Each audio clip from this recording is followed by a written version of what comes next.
Noong 1940, 22,000 Polish officers ay sinabihan na ililipat sila sa mas magandang lugar. Lahat sila ay pinatay.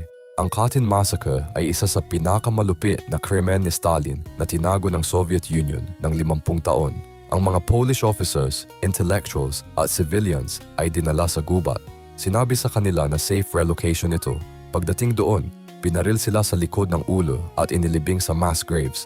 Pero ang pinakamasakit na parte, sinisi ng Soviet Union ang Nazi Germany sa massacre na ito. 50 taon na pinaniwala nila ang mga pamilya na namatay ang kanilang mga mahal sa buhay habang nakikipaglaban sa mga German. Heroes daw sila. Pero ang totoo, pinatay sila ng kanilang sariling allies.